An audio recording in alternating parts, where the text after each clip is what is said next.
Hello guys, सभी को नमस्कार। अब आगे बढ़ते हैं। फोर्थ हाउस तक हमने कवर कर लिया। अब बात आती है फिफ्थ हाउस की। तो जैसे मैं सारे हाउसेस को कुछ कुछ मिनिस्ट्रीज दे रहा हूँ और उसके थ्रू समझाने की कोशिश कर रहा हूँ कि आपकी लाइफ में ये कौन कौन से एस्पेक्ट को डिनोट करता है।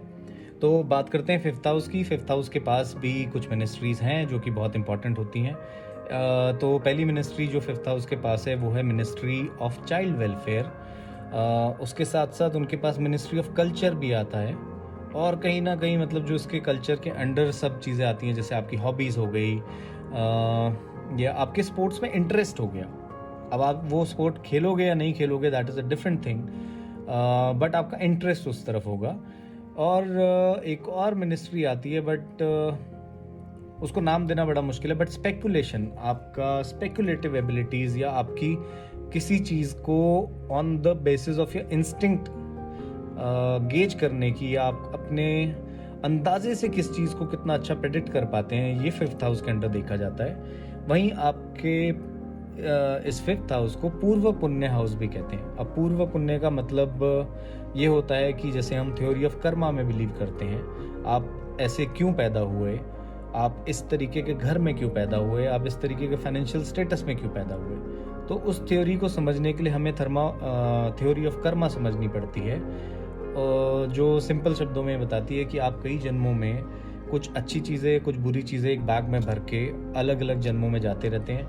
हर जन्म में जाके वो पिछला बैग खोलते हैं जो आपको कुछ इनहेरेंट अच्छी चीज़ें पहले से देता है, और कुछ बुरी चीज़ें जो आप पीछे से लेकर आ रहे हैं वो भी इस जन्म में खुलती हैं। तो इसलिए फिफ्थ हाउस से भी पता लगता है कि what kind of karmas that you have done in your past life.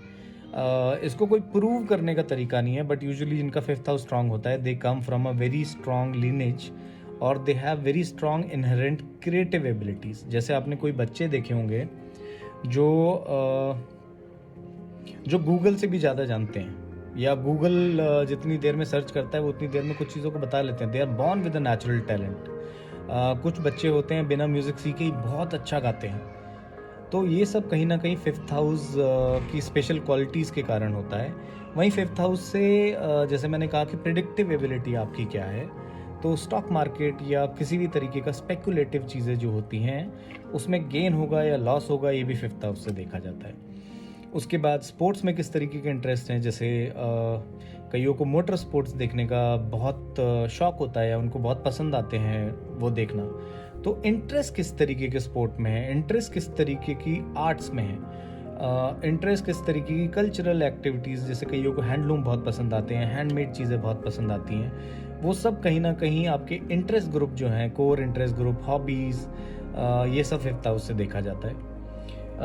उसी के साथ साथ एक बहुत इंपॉर्टेंट मिनिस्ट्री है। अगेन ये मिनिस्ट्री अनफॉर्चुनेटली कोई गवर्नमेंट नहीं चलाती, बट होनी चाहिए। तो वो मिनिस्ट्री का नाम है मिनिस्ट्री ऑफ लव। तो आपके अंदर रोमांस की जो फीलिंग होती हैं, या योर एबिलिटी टू लव, कब आपका लव फेयर होगा, किस तरीके का आपका लव इंटरेस्ट होगा, या आपका परसेप्शन टुवर्ड्स लव क्या है, वो भी कहीं ना कहीं फिफ्थ हाउस से देखा जाता है। तो क्विकली रिवाइज करते हैं। The ministry of culture, the ministry of child welfare, ministry of speculation, ministry of love, ministry of पूर्व पुण्य, यानी द काइंड ऑफ कर्मास और the bag that you have accompanied with you from the previous life, any special interest or talent, creative talent that you have is seen from the fifth house.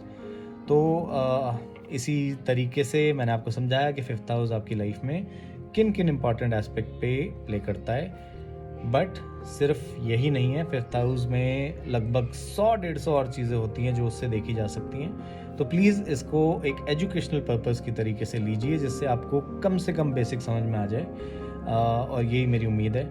I hope you like the video. जल्दी आऊँगा, आगे बहुत सारे houses बाकी हैं उनको लेकर।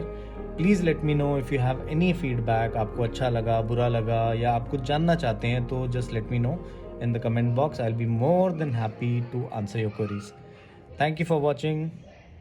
Bye bye.